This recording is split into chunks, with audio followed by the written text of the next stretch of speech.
Welcome back to another episode of Chef Knives to Go Quick Look Product Reviews. I'm Steve Gamache, and what we have is the Zakuri Aogami Super Bunka 180mm knife. Nice short name. A lot of the knives I've been filming in this group are really long names, so nice, easy, short one. So this one has a 3-layer construction. The central hard cutting core steel is Aogami Blue Paper Super Reactive High Carbon Steel. Heat treat is 62 plus. It's not specified, but I would say probably 62, 63 would be a good guess. The construction has soft iron reactive cladding on either side of that reactive core steel, so it's an all-reactive blade. This cladding does have a kuda-uchi or blacksmith finish on it, and then they coat the entire blade in food-safe lacquer as well for a little extra protection. That food-safe lacquer will wear off over time, or you can take it off with acetone all at once if you want to rip the bandage off right away. But it is an all-reactive blade. It will need to be kept clean and dry in between uses. The weight and dimensions, it's going to vary a little bit based on knife to knife because they're hammered, hand hammered, and so on, so the way they're made. But this particular one's 131 grams or 4.6 ounces. Edge length is right about 186. Again, that can vary. It's about 7.3 inches. The overall length is about 12.8 inches or 326 millimeters.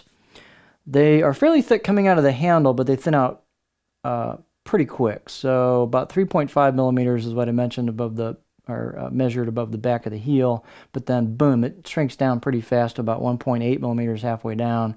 And being this style of blade, it pretty much holds that, and then you hit the corner, the turn there, and the reverse sword tip, and then it thins out where the grind starts. So the grind isn't super high, but they thin the tip out pretty well. They get fairly aggressive with it, the very tip, so it should perform pretty well.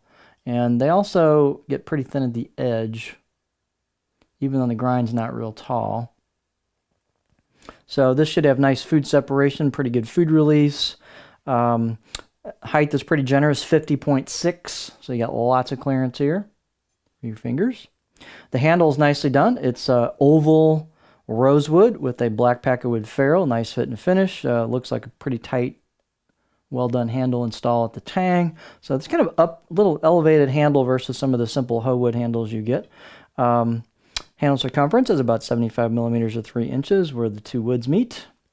And so it's a fairly stiff blade. It's definitely a little flatter on the right than on the left. The left has a little bit of concave on the blade flat area from the spine to where the grind starts, and then a little bit more, I guess, accelerated down to the edge, a little bit more of a shoulder. The right side of the blade is a little flatter, and you don't feel as much of a shoulder on the right side. So it's a little bit different. It's thin at the edge.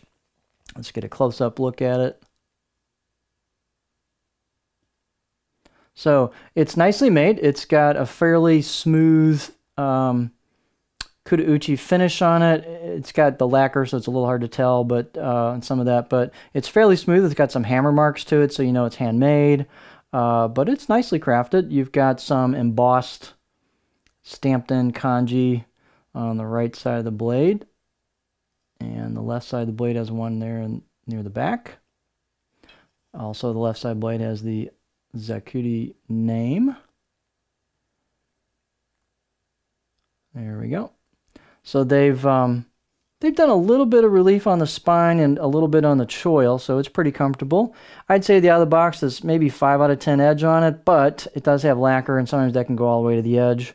So just doing a quick sharpening to clean that off and maybe touch up the edge a little bit and get you a really sharp knife. You know, it's Aogami Super. It's going to sharpen up great, and it should hold a nice edge as well. So let's look at it on the cutting board.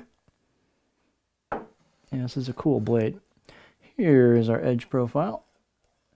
Just a pretty good all-around edge profile as far as the shape goes. It has a little bit of flat towards the back and slightly more aggressive towards the tip, so I can get up in there before the tip starts trying to dig in the cutting board. So this should rock nice over small, medium stuff, and push-pull cuts nice, a little bit of chopping towards the back. So it's got a pretty good all-around profile.